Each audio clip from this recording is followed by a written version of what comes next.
আমাদের সমাজের বেশিরভাগ মানুষজনই নারীদের আত্মত্যাগ, বিসর্জন, তাদের বেদনা, এই সমস্ত বিষয় নিয়ে অনেক কথা বলে থাকি, কিন্তু পুরুষ জাতির ক্ষেত্রে সেটা আমরা করি না।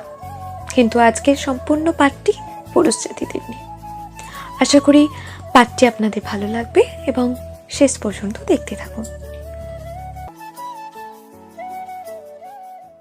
ছোটবেলায় স্কুলে যাওয়ার সময় থেকে শুরু করে বড় হওয়া অবধি ছেলেদের এটাই শেখানো হয়, তুমি ছেলে, তাই তোমার কাঁদবার অধিকার নেই।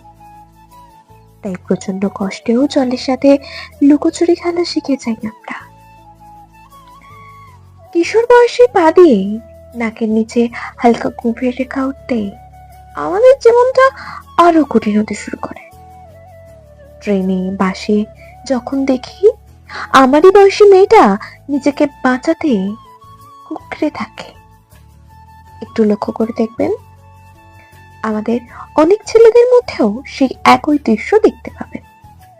আমরাও প্রতিনিয়ত নিজেকে গুটিয়ে রাখি কারোর গায়ে অনিচ্ছাকৃত আমার শরীরটা যাতে ছুঁয়ে না যায়। কিছু খারাপ পুরুষদের জন্য আমাদের প্রতিটা পুরুষ জাতিকেই যখন তুলোধনা করে গালাগাল দেয় সমাজ, আমাদের চুপ করে ধৈর্য ধরে শুনে যেতে হয়। যেখানে মেয়েদের শেখানো হয় নিজের পায়ে দাঁড়াতে শুধু নিজের আত্মমর্যাদা, আত্মসম্মানের জন্য, সেখানে ছোট থেকেই আমাদের শেখানো হয় তুমি নিজের পায়ে দাঁড়াতে পারলে, হাজার হাজার টাকা ইনকাম করতে পারলে, তবে সমাজে তুমি উপযুক্ত পাত্র হবে। আর খবরদার যদি বেকার তুমি একজন চাকুরিরত মেয়েকে বিয়ের স্বপ্ন দেখো, তাহলে তো দুনিয়ার সবচেয়ে বড় ভুলটা বা অপরাধটা তুমিই করবে।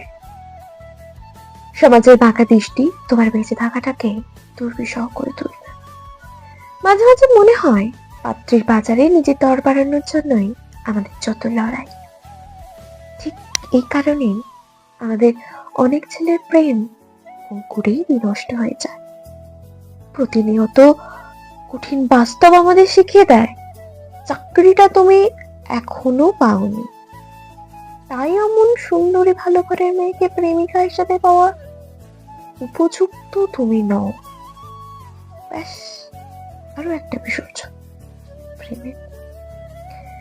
আবার সরকারি চাকরি পাওয়ার আশায় দিন গুনতে গুনতে আমার পাশের বাড়ি আমারই বয়সী ব্যবসায়ী বন্ধুরির ছেলে প্রায় উচ্চতায় আমার হাঁটুর সমান হয়েছে। খুব সৌভাগ্য না হলে তাকেও টিউশন পড়াতে যেতে হয় আমাদের। প্রতি মুহূর্তে বিসর্জন দিতে হয় নিজের আত্মবিশ্বাসটাকে। বয়সটা তো থেমে থাকে না, আগাছার মতো সেটা বেড়েই চলেছে। তারপর যখন ভাগ্যদেবী সহায় হয় আমাদের উপর, একটু ধীরা দৃষ্টি ফেলেন, তখন দেখা যায় বুড়ো আগাছার মতো আমাদের বয়সটা বেড়ে গেছে। আর পাত্রী দেখতে গিয়ে পাত্র হিসেবে নিজেকে দাঁড় করাতে হয় সরকারি চাকুরিরত কাকু হিসেবে। আসলে এইসব টন্টিটকারিগুলোর বিয়ে সজব হয়ে যায় আজকাল। কারণ কি বলুন তো, বেকার শব্দটা শুনতে শুনতে এতদিন পর সরকারি চাকুরিওয়ালা কাকুর তকমাটা যখন নতুন করে আর গায়ে লাগে না, তখন আর আলাদা করে নিজেকে ছোট মনে হয় না, বরং নতুন নামটা বেশ সম্মানেরই মনে হয়। তারপর বিয়ের পর যখন বউ আর মায়ের মনোমালিন্যের মাঝে আমি প্রায় পাটিসাপটা, তখন আমি ভুলতে পারি না যে তোমরা নিজেদের ঝামেলা নিজেরা মেটাও, আমাকে বাবু রেহাই দাও। অথচ দেখুন, অপরাধ না করেও বাড়িতে মুখ লুকানোর মতো জায়গা খুঁজে পাই না। তখন নিজের মুখটাকে অবিকল নিজের বাবার মতো দেখতে লাগে। তাই বলছিলাম, জানেন, পুরুষ হওয়া না অতটাও সহজ নয়। বাড়ির সবার অভাব মেটানোর কথা ভাবতে গিয়ে নিজের অভাবটা যে কিসের সেটাই খুঁজতে খুলে যাই আমরা। তবুও কাজ শেষে বাড়ি ফেরার পথে একগাল হাসি নিয়ে দরজায় দাঁড়াই। সবার অভিযোগ শুনতে শুনতে আমরা নিজেদের অভিযোগগুলো বলার মতো আর কাউকে পাই না। জানেন, আমাদেরও না একটা বন্ধু বৃত্ত থাকে, আমাদেরও একটা আড্ডা দেওয়ার রক থাকে, আমাদেরও একটা পাড়ার মোড়ে বসে সমালোচনা করার জন্য চায়ের দোকান থাকে, কিন্তু বয়সের সাথে সাথে আমাদের সব বিসর্জন দিতে হয়। বিয়ের পর তো বাড়ি দেরি করে ঢোকার অপরাধে বউ মুখ দেখে দেখে বন্ধ করে দেয়। একদিন, দুদিন, 3 দিনের দিন অশান্তি বাড়ানোর থেকে নিজের আড্ডা মহলটাকে বিসর্জন দেওয়া শ্রেয় মনে করি।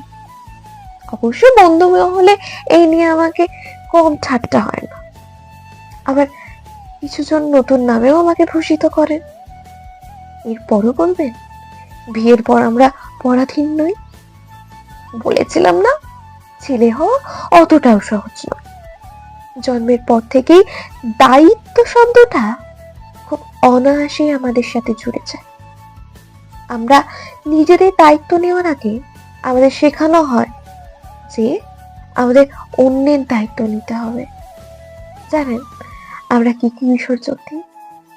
সেই শৈশবের একটা কাদামাখা ফুটবল, একটা ভাঙা উইকেট, একটা মস্ত বড় সবুজ মাঠ, একটা কিশোর বেলায় প্রেমিকা, একটা আড্ডার ঠিক, আরো অনেক কিছু, আরো অনেক কিছু।